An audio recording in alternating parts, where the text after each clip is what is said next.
If someone had told me that my wife would cheat on me with a man who broke into our house, would have laughed in their face. It sounds absurd, like something out of a trashy crime novel. But life has a way of handing you the most twisted, unbelievable truths when you least expect them. My name is Benjamin, and I thought I had a normal marriage. At least, that's what I kept telling myself. Audrie and I had been together for 6 years, and from the outside, everything seemed fine. Sure, she had her moments. She could be cold, distant, overly secretive about her phone, but I chalked it up to personality quirks that I should have seen the cracks forming long before that night. The late-night walks where she'd clear her head, the sudden interest in keeping the windows unlocked, the way she started wearing lingerie to bed but would roll away from me with a quick, "Not tonight, babe." I ignored the warning signs.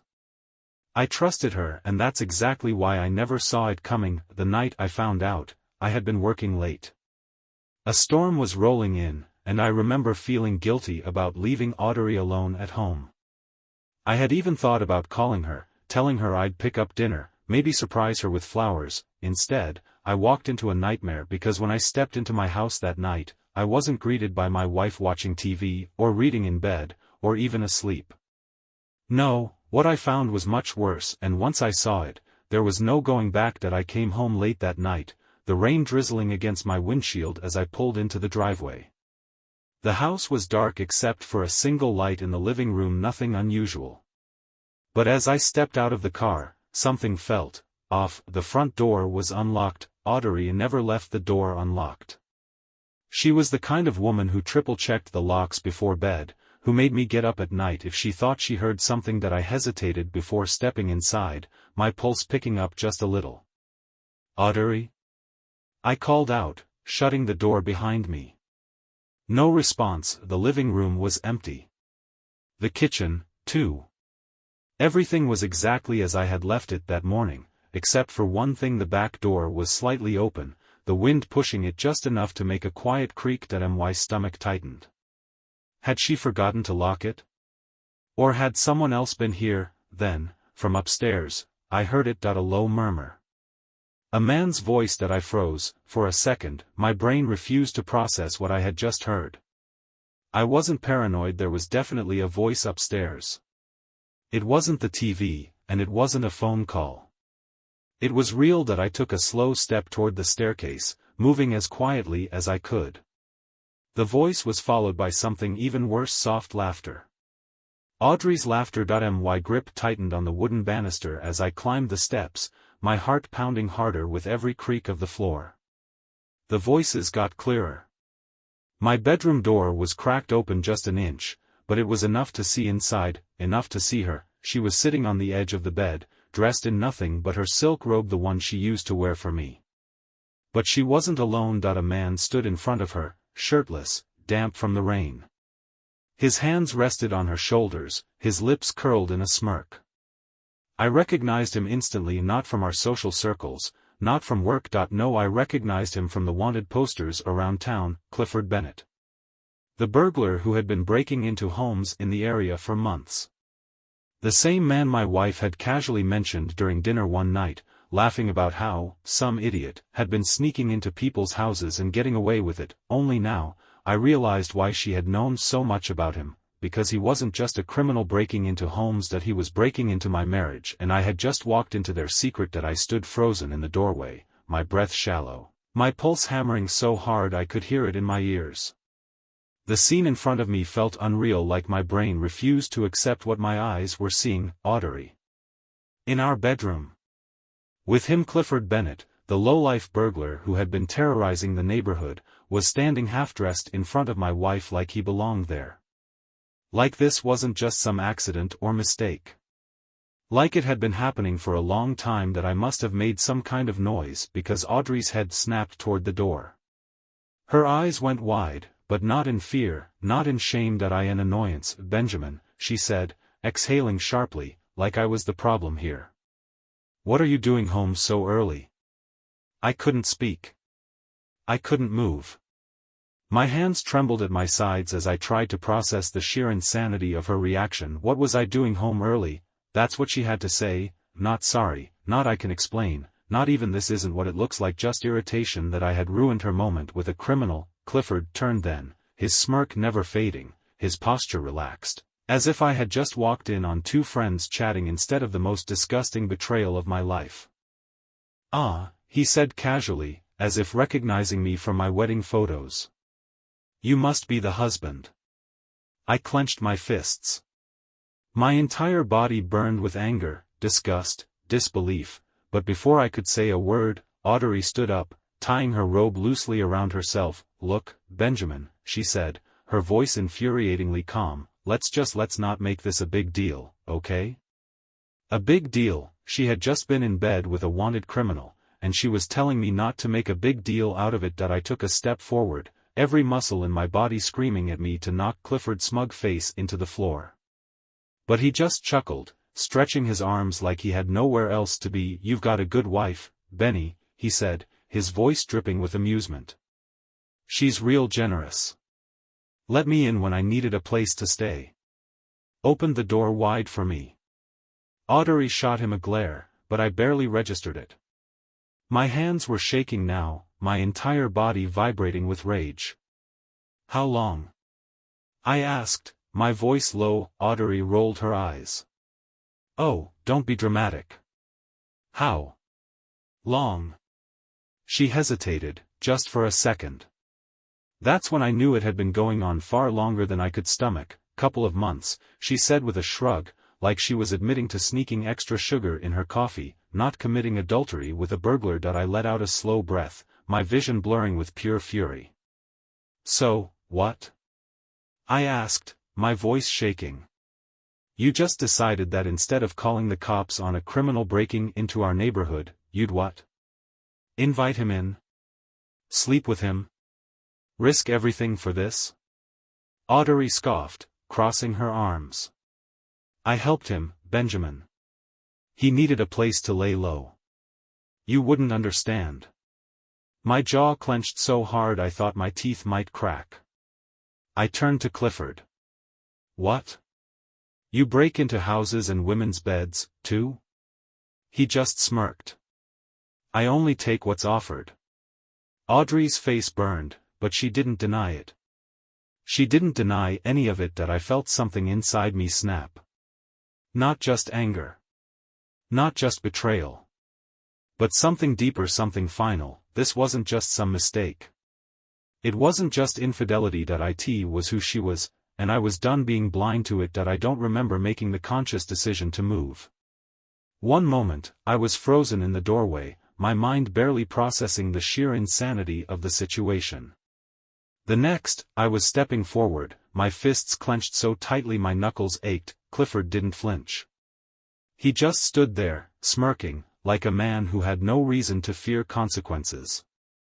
And why would he? He had already taken everything from me. Audrey, on the other hand, had the audacity to roll her eyes.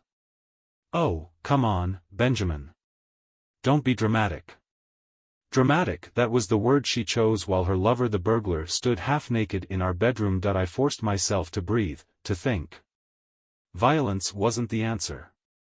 No matter how badly I wanted to rip Clifford apart, he wasn't the real problem here. She was. I turned to her, my voice low. "Dangerous. You let a criminal into our home. You betrayed me. And all you can do is stand there like I'm the problem?" She let out a sharp laugh, shaking her head. "You make it sound so sinister, Ben. It's not like that." I couldn't believe what I was hearing. "Then what is it like, Audrey?" She crossed her arms, shifting her weight like she was debating how much to admit. Then, with a sigh, she said, "I met Clifford months ago." My stomach turned. "Months," she continued, barely sparing me a glance. "He broke in once, tried to take a few things. But I stopped him." I scoffed. "Stopped him? Or invited him back?" Her silence told me everything. Clifford chuckled. "Your wife's got a big heart," he said, shrugging. "Saw I was in a rough spot. Told me I could stay for a bit when you weren't home.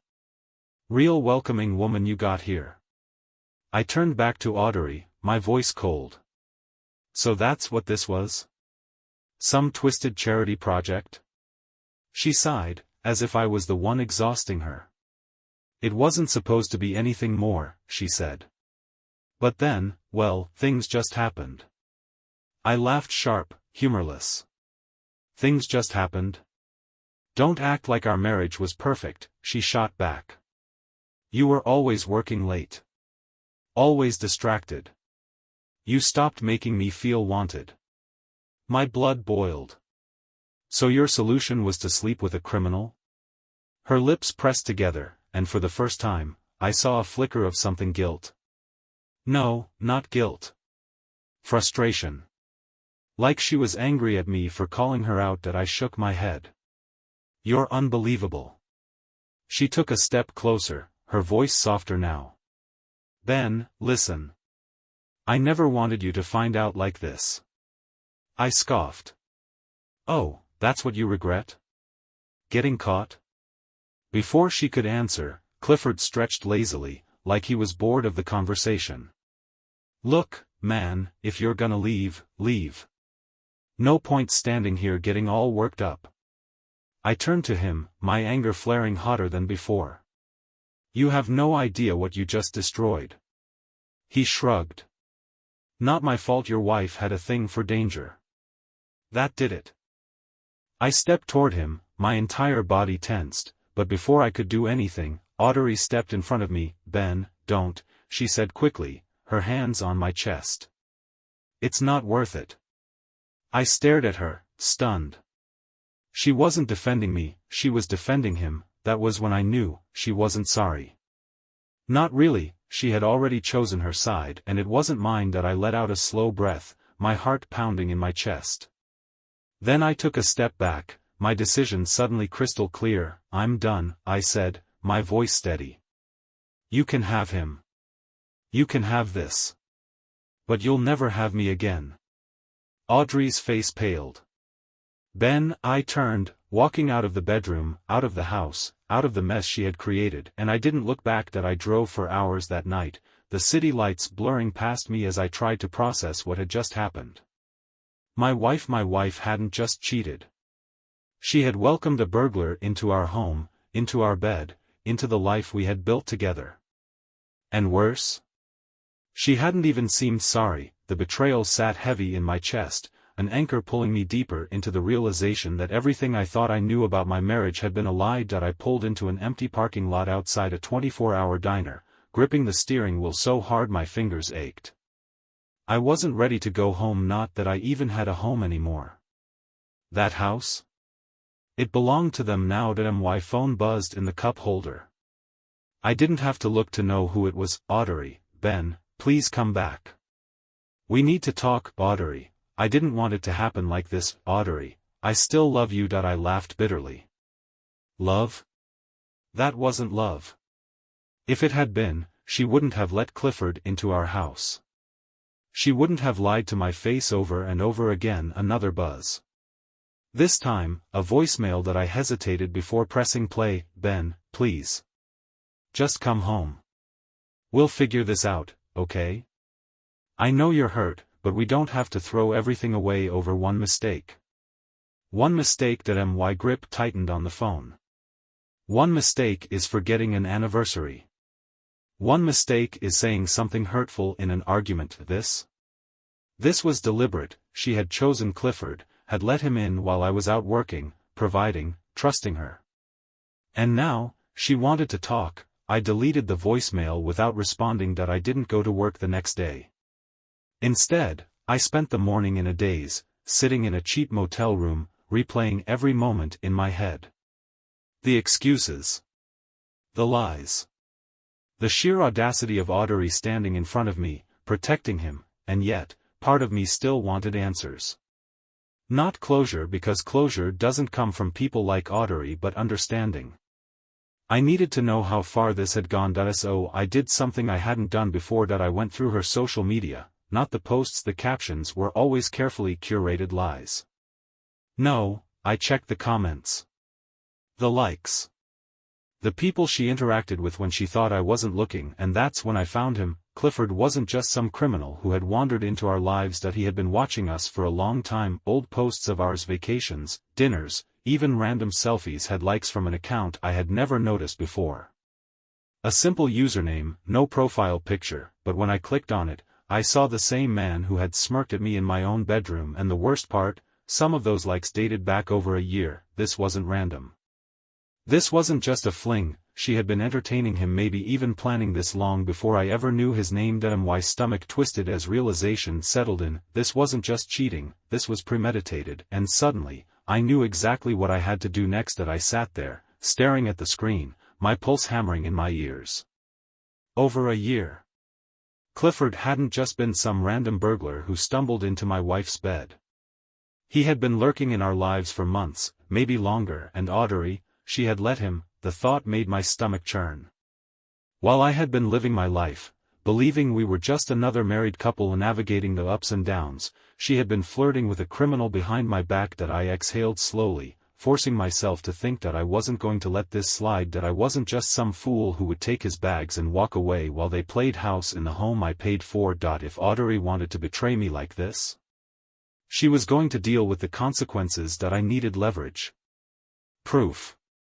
Something undeniable that would expose exactly what she had done, not just to me, but to everyone she still had fooled. That I didn't have to look far. Clifford was sloppy. Criminals like him always were. His social media was private, but I found old mugshots in news articles.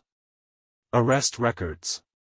A long history of breaking into homes, conning people, and getting away with it. But that wasn't the worst part. One post, an old photo from a random account, showed Clifford standing next to a car.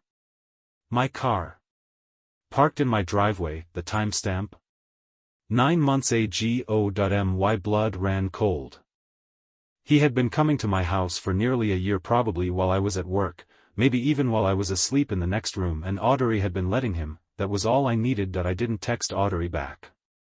I didn't call. Instead, I went home. That I wanted to see the look on her face when I told her exactly how much I knew. When I walked through the door, she was already waiting, sitting at the kitchen table, arms crossed, like she was preparing for an argument she thought she could win. You finally came back, she said. That I ignored her and set my phone down on the table. You've been seeing him for over a year, haven't you? Audrie blinked, but I saw at the slight widening of her eyes, the flicker of panic. I don't know what you're talking about, she said quickly. That I scoffed. Don't. Just don't. I tapped my phone screen, pulling up the photo of Clifford standing next to my car. Then, I slid it across the table to her. She hesitated before looking, the color drained from her face. That was, she started, but I cut her off. That was 9 months ago. He was here. On our property. While I was at work. Maybe even while I was inside the house. She swallowed hard. Ben, how long has this been going on? I demanded. Tell me the truth, Audrie. She hesitated, then, in the softest voice, she admitted it. Since last summer. I let out a slow, measured breath.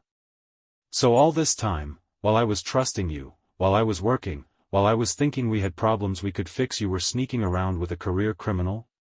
She clenched her jaw. It's not that simple. It's exactly that simple. Silence hung between us, thick and suffocating, and then, her real nature came out. You weren't around, she said, her voice sharp now. You worked late, you stopped paying attention to me, so now this is my fault? I laughed bitterly. You had options, Audrie. You could have talked to me. You could have asked for space. But no, you went and found a man who breaks into people's homes for a living and let him into ours. She crossed her arms again, her mask slipping back into place. I don't have to explain myself to you.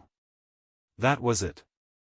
That was the moment I knew there was nothing left to salvage. That I leaned forward, my voice calm. You do realize what you've done, right? You didn't just cheat. You harbored a fugitive. You helped a wanted criminal avoid getting caught. You could go to jail for this. Audrey's face paled. That I let that sink in before standing up. I'm done, Audrie. You and Clifford? You deserve each other. I turned and walked toward the door, but before I stepped out, I added one last thing, oh, and by the way, don't be surprised if the cops come knocking soon. Because I wasn't done just yet. She had made her choice. Now, I was about to make mine. That I walked out of that house and never looked back. At least, not in the way she wanted me to. Audrie thought she could lie, manipulate, and cheat her way through life without consequences. She was wrong. That I got into my car, gripping the wheel so hard my knuckles turned white. My heart pounded, not from sadness, not from regret, but from cold, hard clarity. I knew exactly what I had to do next. That I pulled out my phone and made the call. 911, what's your emergency? I took a deep breath, steadying my voice. I have information on a known criminal. His name is Clifford Bennett. He's wanted for multiple burglaries, and I know exactly where he is right now. There was a pause, then the dispatcher's voice turned sharp. Are you in danger? I almost laughed. The real danger had already passed. Audrie had made sure of that when she chose him over me. No, I said. But he is. The police didn't waste time. By the next morning, I got the confirmation. They were moving in on Clifford. He had multiple outstanding warrants, and my tip was exactly what they needed to track him down. That I didn't tell Audrie. I didn't warn her. I wanted her to wake up one morning and realize the man she had risked everything for was being dragged out of her life in handcuffs. And then, just to twist the knife, I made one more call. Her job. See, Arbella had always been proud of her work, some mid-level marketing position that made her feel important.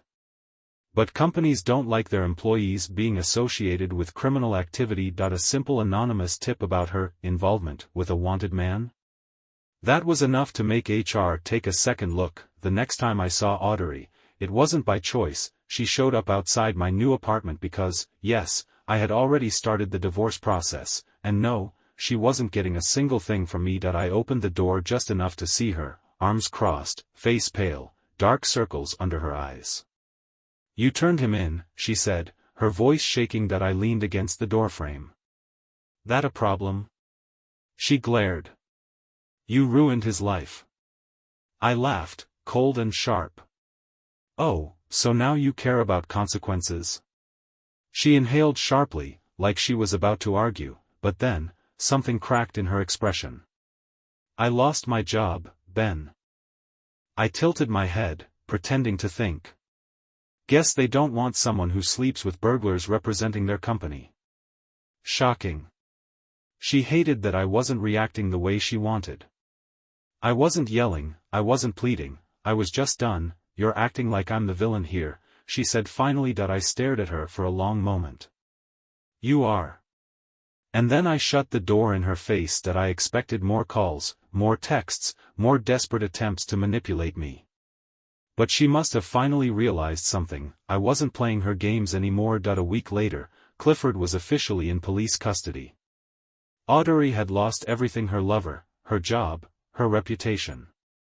And me, I had never felt freer because for the first time in years, I wasn't living under the weight of her lies. I wasn't questioning my worth. I was moving forward, and nothing, not her, not Clifford, not the betrayal, was going to stop me. I thought Audrie would try harder to claw her way back into my life. After all, she had spent years perfecting the art of manipulation, spinning lies, twisting words, making herself the victim. But after I turned Clifford in? After she lost her job, she didn't have anyone left to manipulate. That was the thing about people like Audrie. They only thrive when they have control. When they have an audience.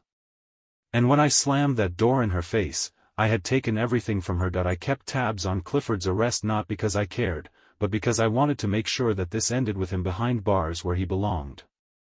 The police found stolen goods in his apartment, linking him to multiple burglaries. My tip had been the missing puzzle piece. He was done. Audrie, on the other hand? She had to deal with the aftermath. She wasn't just jobless now, she was exposed. The moment people found out she had been sleeping with a wanted criminal, the gossip spread like wildfire. Friends stopped returning her calls. Even her family distanced themselves. One mutual friend texted me, "Dude, Audrie is a mess right now. She keeps saying you set her up." What did you do? I smirked at the message. Set her up? No, I had just let the truth do what it always does, catch up. She sent me one last text that I actually read. Audrie, I know you think you won, but you didn't. I'll be fine. You're the one who will regret this someday. I let out a small laugh before deleting it. The only regret I had, not seeing through her sooner. The divorce was smooth, or as smooth as it could be.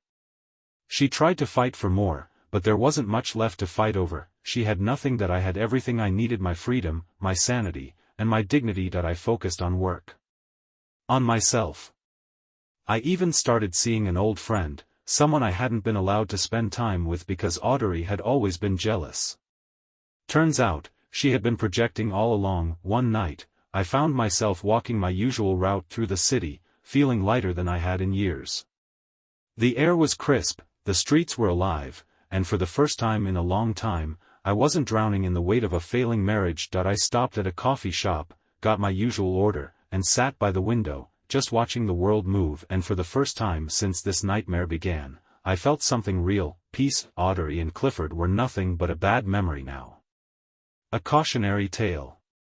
A lesson I had learned the hard way. And as I took a slow sip of my coffee, I knew one thing for certain: that I wasn't looking back. You'd think after everything, after the lies, the betrayal, the sheer insanity of how my marriage ended, that Audrie would have disappeared from my life completely. I thought I had finally buried her, left her in the past where she belonged. But ghosts have a way of lingering, especially the ones that refuse to accept their own downfall. It had been months since the divorce was finalized. Months since Clifford was thrown behind bars. Months since I had stopped thinking about Audrie altogether. Then, one evening, I ran into her. It wasn't planned. I wasn't looking for her. But as I walked into a restaurant with a few friends, I heard her voice. I turned my head, and there she was sitting at the bar, drink in hand, shoulders slumped like someone who had lost a lot more than just a husband. Her hair was messy, her clothes less put together. She looked worn down, and she saw me. Our eyes locked, and for a second, I saw it: the panic. The regret. The realization that I was fine without her. She, on the other hand? Not so much that I could have walked away. I should have. But some part of me wanted to see what she'd say. What excuse she'd try to come up with this time. So I walked to the bar, leaned on the counter, and smirked. Long time no see. Audrie set her drink down carefully, studying my face. You look good. I know, I said, my voice calm, collected. You don't. She flinched. Just a little. Then sighed. Guess I deserve that. I tilted my head. I don't know. Did you? What was it you told me last time? Oh, right, I'd be the one to regret this someday. Her jaw tightened, but she didn't argue. Instead, she swirled the drink in her glass and muttered, I lost everything, Ben. I didn't say anything. I just let that hang in the air between us. She had chosen this path. I had just stepped aside and let her walk straight into the fire. She finally looked at me again, her expression unreadable. Do you hate me? That question. The one cheaters always ask when they finally realize they've lost control of the person they thought would always be there. I took a slow breath, then shrugged. No. I just don't care anymore. And I meant it. I didn't hate her. I didn't love her. She was just nothing to me now. Audrie's eyes flickered with something: anger, sadness, I couldn't tell. But I didn't stick around to figure it out. I just gave her one last nod and walked away. And as I left that bar, stepping back into the life I had built without her, I smiled, because for the first time, I wasn't running from ghosts. I had buried them. Clifford's words haunted me as I left the prison. She wanted you to get caught. She wanted proof. Had Audrie truly set me up? Had she planned for me to lose control, to turn me into the villain so she could walk away clean? The more I thought about that night, the phone on the dresser, her lack of real panic, the more it made sense that I had wasted years loving a woman who had been playing a long game. A woman who had chosen a criminal over me, not just for pleasure, but for control. But she failed because I didn't snap. I didn't give her what she wanted. I walked away, and now I was free. Audrie and Clifford were nothing but ghosts in my past. Their games, their lies, their betrayals, none of it mattered anymore. I had won the only way that truly counted. By moving on, days passed, then weeks. The more distance I put between myself and Audrie, the clearer everything became.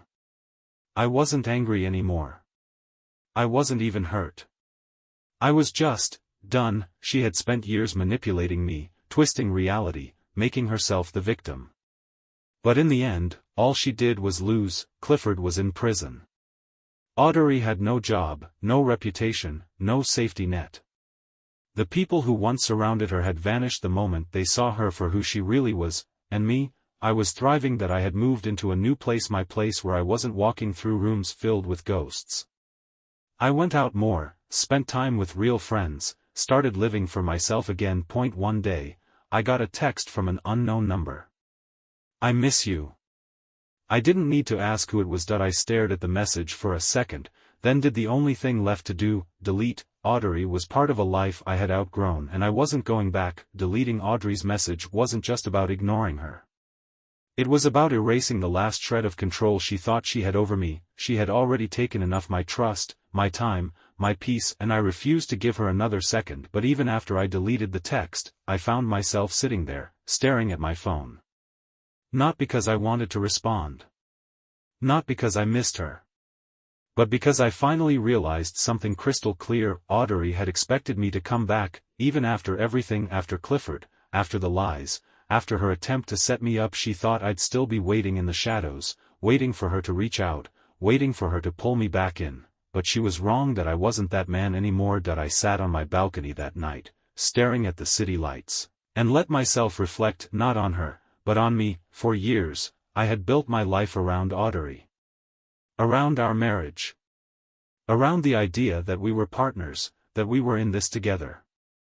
I had convinced myself that her coldness, her distance, her little lies were just phases, things every relationship went through. But that had been the biggest lie of all, because love doesn't come with secrets, love doesn't come with hidden phones and locked doors and excuses that never add up. Love isn't something you have to beg for. I realized that I had been fighting for something Audrie never truly wanted, at least, not in the way I did. She didn't want a husband.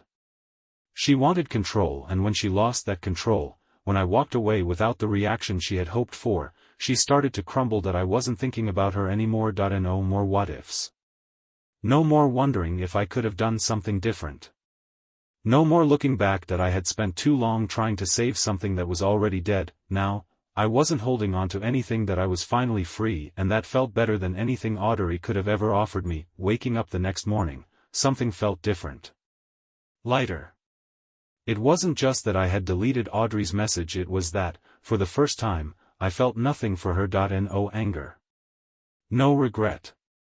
No curiosity about where she was or what she was doing. She was just someone I used to know. I went about my day like it was any other. Went for a run, grabbed coffee, caught up on work.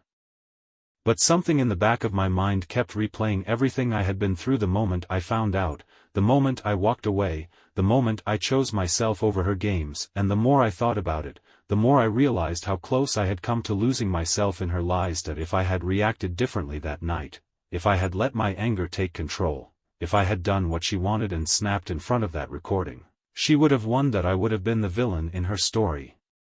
The unstable, jealous husband who lost control. The man she could walk away from clean, pretending she had no choice but to leave. Instead, I had walked away with my dignity intact. She had lost everything, and I had my entire life ahead of me. That night, I stood on my balcony again, looking out at the city, and for the first time in a long time, I wasn't thinking about what had been taken from me. I was thinking about what I had gained: peace, clarity, freedom, and the best part, I had done it without her. They say time heals all wounds, but I don't believe that. Time doesn't heal, it only gives you space to fix yourself. The healing? That part is up to you, and I had finally done it. It didn't happen overnight. There was no single moment when everything suddenly felt better. No epiphany that erased the past. Instead, it happened slowly, piece by piece, in the small, quiet moments I never thought would matter, like when I finally cleaned out my old place and didn't feel like I was erasing something important, like when I saw a couple at a restaurant, laughing together, and didn't immediately think about what I had lost, like when I heard her name for the first time in months and realized it meant absolutely nothing to me. Audrie had spent years trying to control me, making me feel like I needed her to be whole. And for a long time, I believed that. I thought our marriage, our history, our love, whatever was left of it, was something worth saving, but that was the biggest lie of all, the truth. I had been saving myself the whole time that I hadn't thought about Audrie in months, not really. Then, one day, her name popped up in conversation that I was out with a friend, having a drink at a bar, when he casually asked, "Did you hear about Audrie?" At first, I almost ignored it, but curiosity won. "What about her?" I asked, taking a sip of my drink, not even flinching at the mention of her name. Apparently, things hadn't gone well for her. After Clifford was arrested, she had spiraled. She jumped into another relationship right away, too fast, too desperate, with some guy who ended up cheating on her. She had lost her job. Lost the respect of people who used to be in her circle. Lost the image she had spent years trying to curate. People saw through her now. She wasn't the victim she had tried to paint herself as. She wasn't the charming, put-together woman she had convinced everyone she was. She was just a woman who had burned every bridge she had. My friend smirked, watching me closely. "That's gotta feel good, huh?" I thought about it. Did it? Did I feel vindicated? Did I feel justice in knowing she had fallen apart? No, not really, because the truth was, I had already won a long time ago. My win wasn't her downfall. My win was my own peace. People always say that leaving a toxic relationship will bring you happiness. That once you remove the weight, you'll feel lighter, freer, unstoppable, but it's not instant. At first, all you feel is the absence of something. The empty spaces where that person used to exist in your life. The strange quiet in your home. The lack of texts, the lack of fights, the lack of her. But then, something amazing happens. That emptiness turns into space, space to grow. Space to become yourself again. Space to realize that the life you were living before wasn't the one you were meant for. My mornings were my own now. No more waking up to tension, to excuses, to the feeling that something was off but not knowing why. My decisions were mine again. No more walking on eggshells, trying to keep someone happy who was never satisfied to begin with. I started choosing myself in ways I never had before. I went on trips I had put off because she wasn't interested. I reconnected with friends she had made me feel guilty for spending time with. I went after opportunities she had subtly discouraged because they would have made me more successful than her. And I realized something shocking. This was the happiest I had ever been, not just happier than I was. With her, happier than I had ever been in my life. And the best part, she had nothing to do with it. One evening, I found myself at a coffee shop, sitting by the window, watching the world move outside, and for the first time, I wasn't thinking about what had happened. I wasn't thinking about her. I wasn't wondering how things could have been different, or if I should have seen the signs sooner, or if she ever truly loved me at all. It didn't matter anymore. What mattered was that I had my life back. I paid for my coffee, stood up, and walked out into the city, feeling something I hadn't felt in a long, long time. Excitement, not for revenge, not for closure, not for anything related to her, but for the future. My future. And this time, I knew, without a doubt, I wasn't looking back.